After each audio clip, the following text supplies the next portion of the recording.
देखिए ये क्वेश्चन मेरे एक सब्सक्राइबर सुरेश अरोड़ा जी ने पूछा है। क्वेश्चन मैं अगले पेज पर दिखा देता हूँ आपको। देखिए क्वेश्चन है, in a harbour a wind is blowing at the speed of 72 kilometre per hour and the flag on the mast of the boat anchored in the harbour flutters along the northeast direction. If the boat starts moving at the speed of 51 kilometer per hour in the north, what is the direction of the flag on the mast of the boat? Question में से कह रहा है कि एक boat पर एक flag है जो कि नॉर्थ ईस्ट डायरेक्शन में लहरा रहा है और जो विंड की स्पीड है वो 72 किलोमीटर पर आवर है। तो इस सिचुएशन को यहाँ ड्रॉ कर लेते हैं पहले।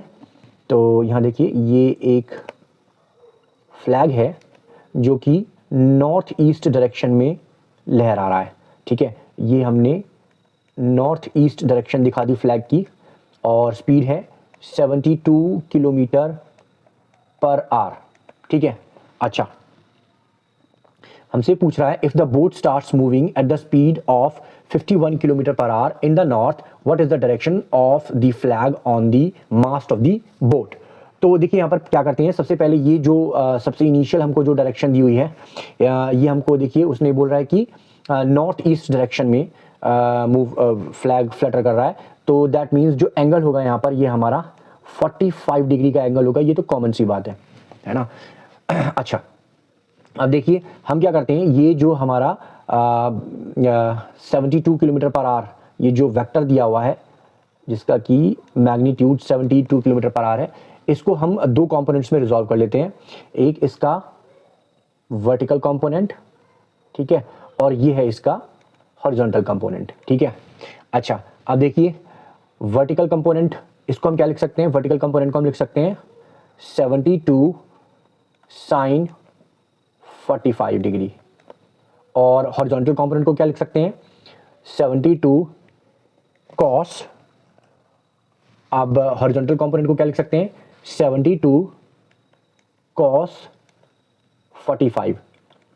अब ये कैसे लिया हमने, ये आपको पता होना चाहिए कि जिस कंपोनेंट के साथ हम थीटा बनाते हैं, एंगल बनाते हैं, उसे हम कॉस लेते हैं और दूसरे वाले को साइन लेते हैं। ठीक है, तो हम यहाँ पर लिख सकते हैं that velocity of wind in x direction हम लिख सकते हैं 72 कॉस 45 डिग्री। ठीक है, and velocity of wind in Y direction 72 sine 45 degree. अब इसे हम सॉल्व कर लेते हैं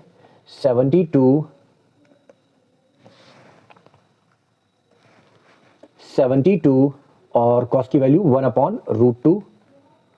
ठीक है, इसे डिवाइड कर लेते हैं 72/1.41 that gives us 51 kilometre per hour.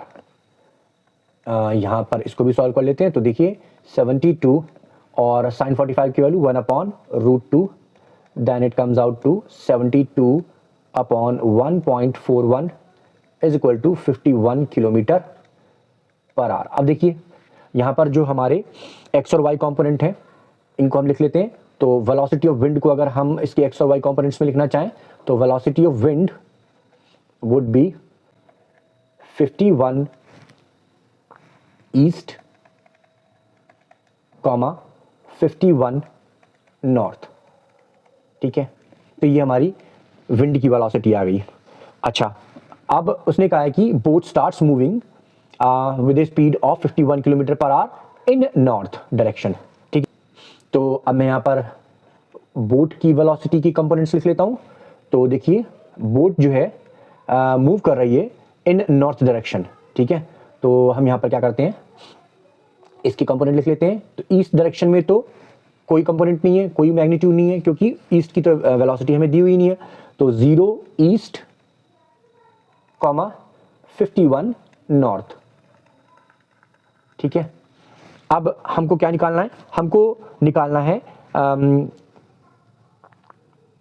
अब देखिए हमको जो फाइंड आउट करना है, हमको फाइंड आउट करना है what is the direction of the flag on the mast of the boat. तो फ्लैग की डायरेक्शन वही होगी जो विंड की डायरेक्शन होगी। तो बेसिकली हमको यहाँ पर विंड की velocity with respect to boat निकालनी है। ठीक है, तो मैंने यहाँ पर ले लिया relative velocity of wind with respect to boat will be velocity of wind minus velocity of boat. तो अब हम क्या करेंगे, यहाँ पर हमको कंपोनेंट्स में दी हुई हैं, है ना, तो हम हर कंपोनेंट को दूसरे कंपोनेंट में से माइनस कर देंगे। तो देखिए ईस्ट कंपोनेंट देख लीजिए, ईस्ट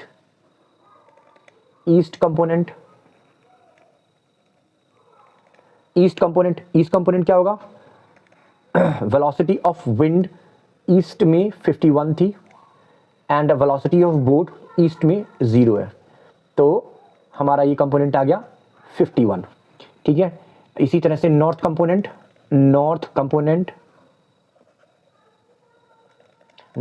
कितना है,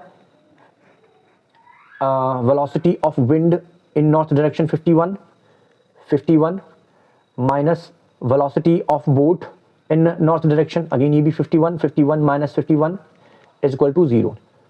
तो अब देखिए यहाँ पर इन दोनों कंपोनेंट से हम क्या लिख सकते हैं, velocity of wind with respect to boat, इसकी कंपोनेंट हम क्या लिख सकते हैं, 51 ईस्ट, 0 नॉर्थ। तो ये velocity of wind with respect to boat, ये चीज हमको क्या देती है, ये चीज हमको ये बताती है दैट जो विंड है वो बोट की वेलोसिटी के रेस्पेक्ट में प्योरली ईस्ट साइड में फ्लो कर रही है। तो हम यहाँ क्या लिख सकते हैं, wind flows purely in east direction with respect to boat, that means जो हमारा फ्लैग है वो ईस्ट डायरेक्शन में फ्लटर करेगा। सो हम लिख सकते हैं अपना answer, flag will flutter in purely east direction. So यही है हमारा आंसर। यदि आपको ये क्वेश्चन समझ में आया हो तो मेरे चैनल को सब्सक्राइब कीजिए, मेरे वीडियो को लाइक एंड शेयर कीजिए। Thank you for watching.